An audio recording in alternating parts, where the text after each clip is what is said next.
Assalamualaikum warahmatullahi wabarakatuh. Halo anak-anak kelas 7, ketemu lagi dengan Bu Yus dalam pelajaran IPA, Ilmu Pengetahuan Alam. Jangan lupa diambil bukunya ya. Oke anak-anak, pada video sebelumnya Bu Yus sudah menjelaskan tentang klasifikasi atau pengelompokan makhluk hidup berdasarkan kesamaan ciri. Dan di video yang lain juga sudah Bu Yus jelaskan tentang mikroskop atau alat untuk mengamati benda-benda kecil. Nah, kali ini Bu Yus akan menjelaskan tentang kelompok protista, monera, dan jamur. Anak-anak bisa melihat di halaman 60 dan 61. Coba perhatikan anak-anak. Di halaman 60 di situ dijelaskan protista itu mempunyai ciri dia bersel tunggal atau bersel satu atau uniseluler dan sudah memiliki membran inti atau disebut juga dengan eukariotik, juga dapat berkembang biak. Nah, kita lihat anak-anak. Protista contohnya di sini ada amoeba, euglena, paramecium, dictyoscelium discoideum, saprolegnia sp, Fusarium polycephalum, dan Phytophthora investan. Ya, ini adalah protista yang tidak bisa dilihat secara kasat mata dan harus dilihat dengan menggunakan mikroskop. Tetapi ada juga protista yang bersifat makroskopik atau bisa dilihat secara kasat mata. Contohnya di sini adalah ini alga merah.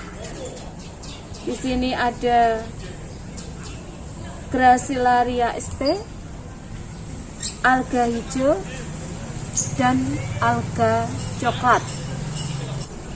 Selain itu, ada protista yang menyerupai hewan yang disebut dengan protozoa. Contoh dari protozoa bisa anak-anak lihat di halaman 62. Yang paling ujung ini namanya paramecium. Yang tengah Entamoeba histolytica biasa ada di usus besar. Ini yang menyebabkan diare. Dan yang paling ujung sini, ini adalah Plasmodium malariae yang bisa menyebabkan penyakit malaria. Selain itu, ada makhluk hidup mikroskopik yang lain. Dia bersel satu atau uniseluler, tapi tidak mempunyai membran inti atau biasa disebut dengan prokaryotik dan berkembang biak dengan cara membelah diri. Ciri-ciri itu disebut dengan monera. Contoh dari monera adalah bakteri dan alga biru. Bakteri ini ada yang bermanfaat untuk manusia. Contohnya adalah bakteri Escherichia coli. Ini berfungsi untuk menghasilkan vitamin K sehingga mampu membantu pembusukan sisa makanan untuk mudah dibuang lewat tisu. Tetapi ada juga bakteri yang berbahaya. Contohnya adalah Mycobacterium tuberculosis. Mycobacterium tuberculosis ini bisa menyebabkan TBC paru-paru. Gambar dari Mycobacterium tuberculosis ini ada di halaman 62 yang bawah. Yang kiri itu dilihat dengan mikroskop biasa dan yang kanan ini dilihat dengan mikroskop elektron sehingga terlihat lebih besar. Contoh monera dari alga biru, ini yang pertama adalah Crococcus, dia bentuknya bulat. Nah, yang kedua Glaucopsa, yang di sini ada Oscillatoria. Ini bentuknya kayak silinder. Ini ada Tolipotrik, ada Merismopedia, dan yang terakhir di sini ada Glothrisia. Nah, itu adalah kelompok Protista dan Monera. Yang berikutnya kita bahas adalah kelompok jamur. Nah, anak-anak lihat di halaman 64. Ini adalah gambar roti yang dibiarkan berhari-hari nggak dimakan, akhirnya jamur. Yang sini ada nasi, dibiarkan berhari-hari akhirnya membusuk juga jamuran ya. Orang mengatakan jamur. Apa topi jamur itu? Di halaman 65 di situ disebutkan jamur itu tidak berklorofil. Dia berspora, tidak mempunyai akar batang dan daun. Hidupnya di tempat lembab, bersifat saprofit, atau saprofit itu hidup dan makan dari bahan organik yang sudah mati atau sudah membusuk. Tetapi dia juga bisa bersifat parasit, artinya organisme yang hidup dan makan dari tubuh inangnya atau yang ditempelinya ya.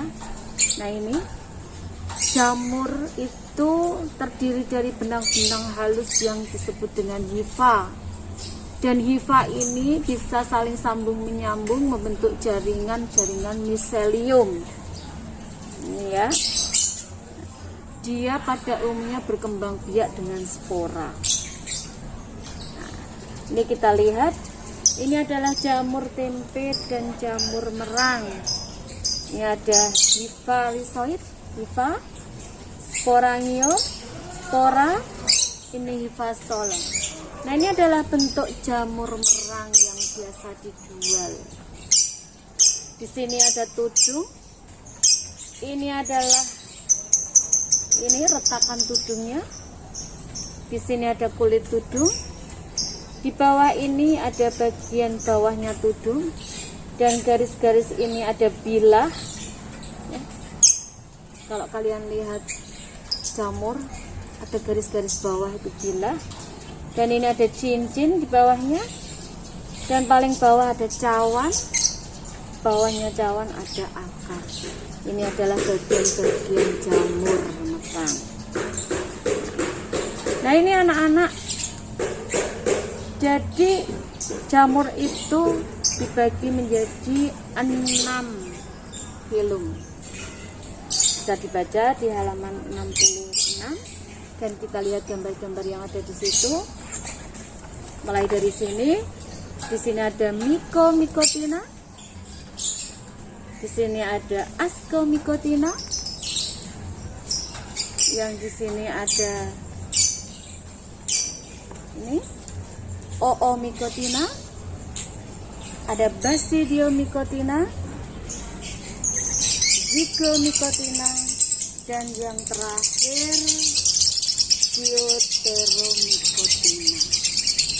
Ya anak-anak ya, materi Protista, Monera, dan jamur semoga bisa bermanfaat.